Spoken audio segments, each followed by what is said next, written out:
Batam TV, Jembatan Hati.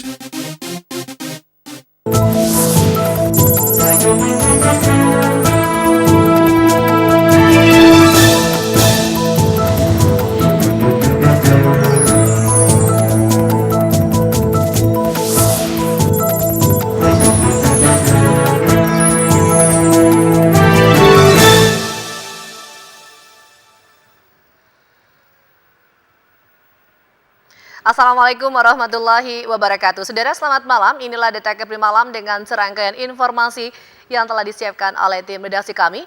Di antara informasi, guru-guru di SD Negeri 007 Bengkong yang sempat melakukan mogok mengajar selama 2 hari kemarin, hari ini sudah mulai mengajar kembali. Dan informasi jaksa dalami kasus dana hibah dan informasi dari Tanjung Pinang, Bupati Ansar bantu pengobatan imam masjid. Bersama saya Silvani Safrudin, bergabunglah bersama kami di Detek Kepri Malam selengkapnya.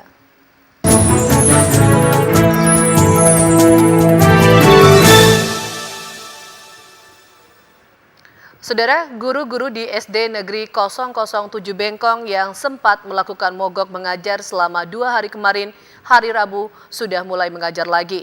Menurut mereka, aksi tersebut terpaksa dilakukan sebagai bentuk protes kepada kepala sekolah yang sering mengajak guru rapat di jam-jam mengajar, sehingga para siswa terlantar hingga berjam-jam. Aktivitas belajar mengajar di SD Negeri 007 Bengkong yang sempat terhenti karena guru-gurunya mogok mengajar, Rabu pagi kembali normal. Para siswa belajar sebagaimana mestinya, namun ada yang berbeda di sini. Rabu pagi tidak terlihat Kepala Sekolah Eka Dewi Nursanti. Eka Dewi ditarik ke Dinas Pendidikan Batam dan sementara jabatan Kepala Sekolah digantikan oleh pengawas Disdik Kota Batam. Keputusan Dinas Pendidikan Batam menarik Eka Dewi Nursanti disambut baik oleh guru-guru di sekolah ini. Pasalnya, mereka sudah lama tidak sejalan dengan kepala sekolah tersebut. Menurut salah seorang guru, Adelina, kepala sekolah sering mengajak guru-guru rapat di jam-jam mengajar untuk hal-hal yang kurang penting. Akibatnya, para siswa tidak belajar. Selain itu, kepala sekolah sering melecehkan guru-guru. Kadang-kadang merugikan anak, tapi kami sebagai anak buah pasti kami nurut. Maksudnya seperti apa tuh, Bu? Contohnya habis nanti kita rapat, tak masuk lagi ke kelas, nanti sudah rapat dia. Tapi kalau hasil rapat nanti, ngamuk-ngamuk, sering ngamuk-ngamuk dia sama kami. Bu, itu kalau meninggalkan kelas itu terus disuruh rapat sama Kepsek itu biasanya berapa lama? Lebih kadang-kadang 1 jam. Adelina dan guru-guru yang lain sudah tidak sabar lagi dengan sikap kepala sekolah yang terlalu otoriter. Oleh karena itu, Senin kemarin usai upacara, guru-guru terpaksa meninggalkan para siswa dan mengadu sikap kepala sekolah ke Wakil Wali Kota Batam, Rudi. Namun demikian, siang harinya mereka kembali lagi ke sekolah untuk mengajar. Nur Eka Devi melaporkan dari Batam. Kepala SD Negeri 007 Bengkong Batam Eka Dewi Nursanti diduga meminjam dana BOS tahun 2012 sebesar 10 juta rupiah. Namun hingga kini uang tersebut baru dikembalikan 5 juta rupiah. Aja. Mana tahu ada yang penting. Menurut salah seorang guru yang pernah menjadi bendahara dana BOS tahun 2012, Adelina, Kepala Sekolah SD Negeri 007 Bengkong, Eka Dewi Nursanti, pernah meminjam dana BOS sebesar 10 juta rupiah untuk kepentingan pribadinya. Peminjaman dana BOS tersebut tertulis namun baru dikembalikan 5 juta rupiah. Dana yang dipinjamkan tersebut sudah setahun yang lalu. Berarti dana BOS itu sering dipakai untuk kepentingan pribadi kepala sekolah? Ya sebahagian lah itu. Contohnya seperti apa, Bu?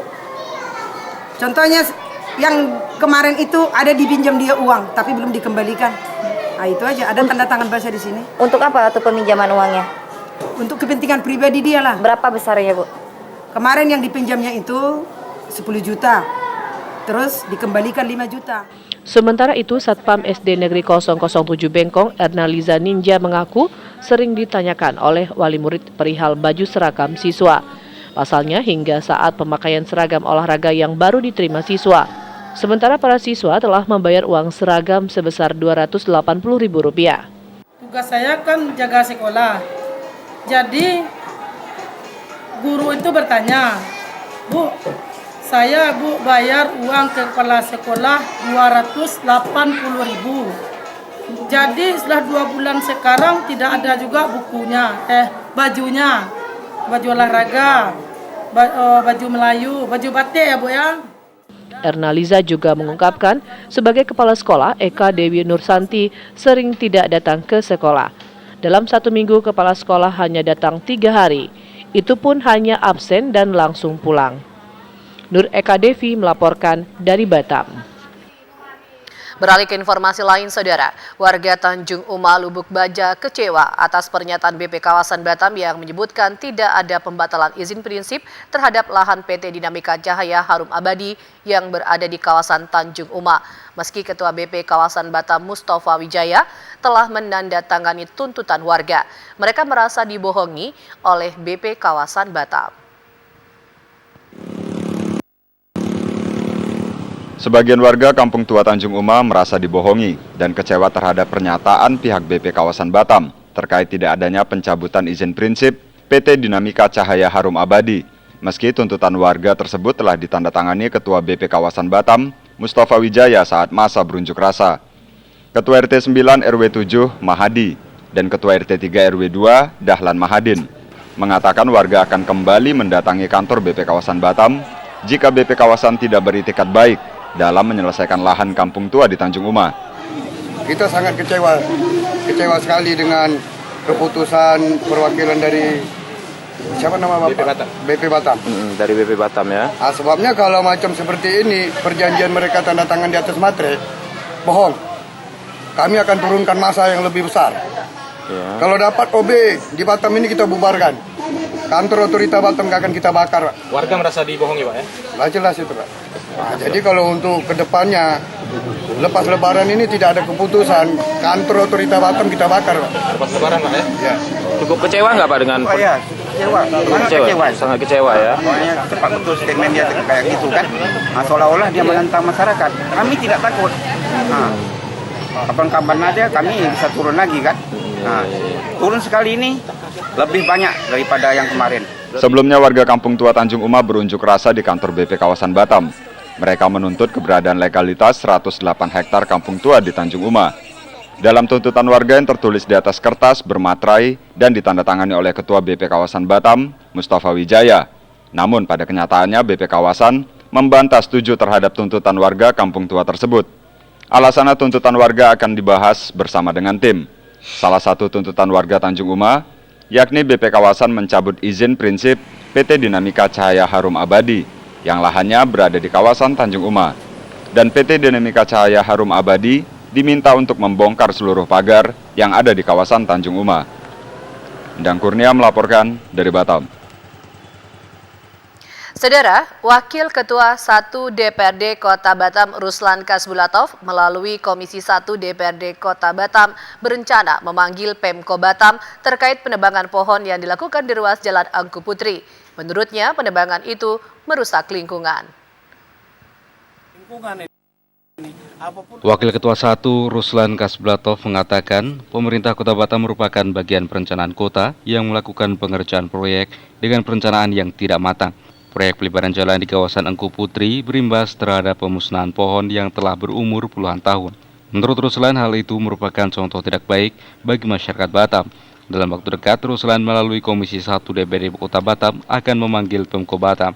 Dalam hal ini bagian perencanaan maupun wali kota maupun wakil wali kota, perencanaannya tidak matang. Itu pohon itu kan umurnya udah puluhan tahun dengan gampangnya, ya kan? Ya. Jadi saya melihat ini contoh yang tidak baik dari pemerintah Kota Batam terhadap masyarakat Batam ya. Nanti saya minta kepada Komisi 1 dipanggil ini, kerusakan lingkungan ini. Apapun alasannya untuk pelebaran jalan, harus koordinasi dulu dengan DPRD. Menurut Ruslan, dalam penebangan pohon di Batam ada aturannya. Dalam Perda Kota Batam juga menumbangkan satu pohon akan dituntut hukuman 6 bulan kurungan atau denda 50 juta rupiah. Sementara dalam Undang-Undang Lingkungan Hidup maksimum hukumannya 6 tahun penjara dan denda 2 miliar rupiah. Menurut Ruslan, apapun kegiatan pemerintah Kota Batam terkait lingkungan harus seizin DPRD Kota Batam. Dan Kurnia melaporkan dari Batam. Saudara, tim penyidik Kejari Karimun terus mendalami kasus dugaan korupsi dana hibah KPU Karimun. Tetaplah bersama kami di Detak Gabri Malam untuk informasi selengkapnya.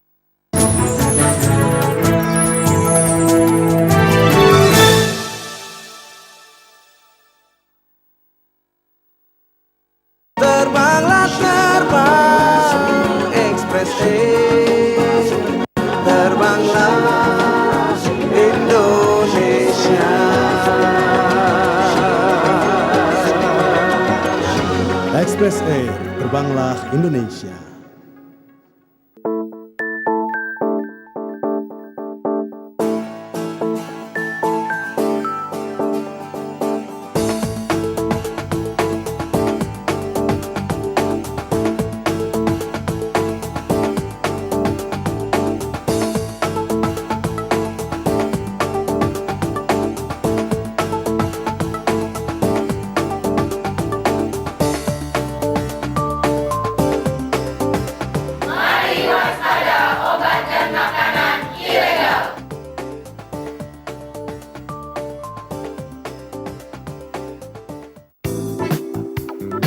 Dinas Kependudukan dan Pencatatan Sipil Kota Batam, demi terwujudnya pelayanan yang baik dan tertib administrasi kependudukan catatan sipil Kota Batam, berdasarkan Peraturan Presiden Nomor 126 Tahun 2012, masa pemberlakuan Kartu Tanda Penduduk SIAK berakhir per 30 Desember 2013.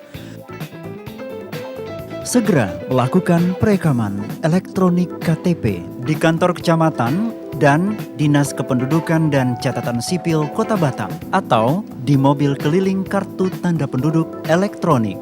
Jika elektronik KTP salah atau rusak, segera laporkan ke kelurahan setempat. Bawalah elektronik KTP Anda selama berpergian. Segera mengambil elektronik KTP atau iKTP yang telah selesai di kelurahan setempat. Segera daftar dan miliki elektronik KTP.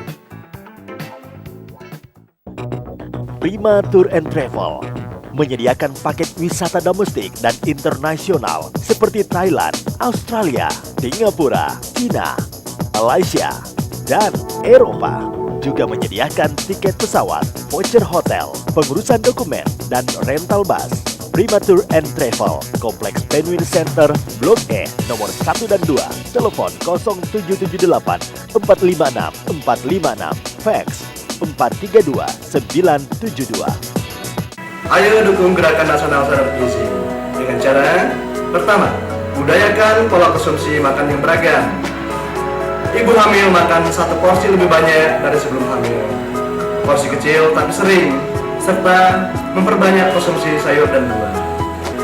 Anak sekolah harus sarapan pagi, karena sarapan pagi merupakan salah satu cara untuk memberikan energi yang dibutuhkan oleh tubuh agar bisa beraktivitas seharian. Untuk warga masyarakat, makanlah beraneka ragam makanan dan utamakan makan sayur dan buah. Untuk keluarga, diharapkan memasak dengan menggunakan garam beriodium. Ayo kita dukung sama-sama Gerakan Nasional Sadar Gizi.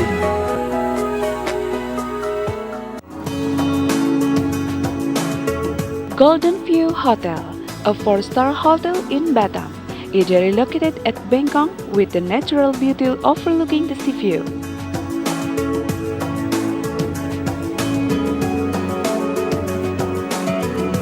Comfortable and elegant guest room with spacious suites and family room.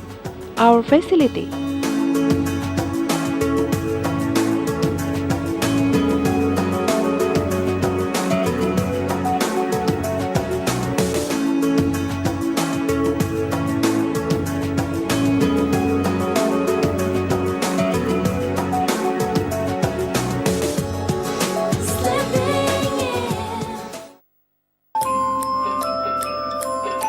Kini hadir di Kota Batam, sarana pengobatan tradisional Tionghoa Shinsei Sumber Sehat.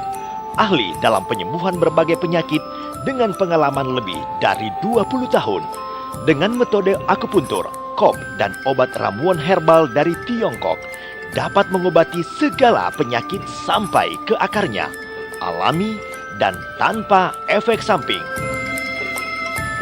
Pengobatan tradisional Tionghoa Shinsei Sumber Sehat dapat mengobati berbagai penyakit kronis yang sudah lama diobati tetapi belum sembuh juga, seperti kanker, tumor, diabetes, stroke, atau kelainan setelah stroke, radang tenggorokan dan hidung, batuk, asma, sakit lever, sakit mah, osteoporosis, ginjal, prostat, saraf, epilepsi, kelenjar gondok, wasir, aneka penyakit pria dan wanita, serta pelangsing badan. Nama saya Lamri. Saya sudah lama mendapat penyakit stroke. Sudah cukup lama, nak berobat kemana-mana, tidak sembuh juga. Dan saya dapat informasi dari kawan-kawan bahwa di Cinse Sumber Sehat dapat mengobati penyakit stroke. Alhamdulillah, sampai sekarang saya sudah bisa beraktivitas seperti biasa. Nama saya Bulia. Sudah setahun ini suami saya menderita diabetes. Awalnya dia enggan berobat dengan niat dan usaha ingin cepat sembuh. Akhirnya saya bawa ke Cinse Sumber Sehat. Alhamdulillah sampai sekarang sembuh total. Dapatkan diskon 30% di pengobatan tradisional Tionghoa Cinse Sumber Sehat. Jalan Pembangunan Kompleks Windsor Central, Blok B, nomor 5, Batam. Pengobatan tradisional Tionghoa Cinse Sumber Sehat. Kesehatan Anda bersumber di sini.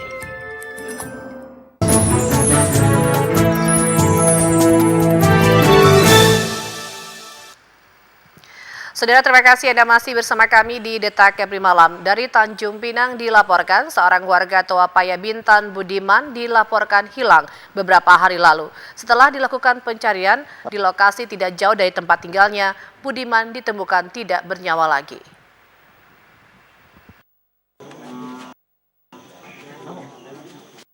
Jenazah Budiman ditemukan oleh Juadi, abang kandung korban, di semak-semak sekitar 200 meter dari tempat tinggal korban di kawasan Toapaya, kilometer 16, Kabupaten Bintan, Sabtu malam kemarin.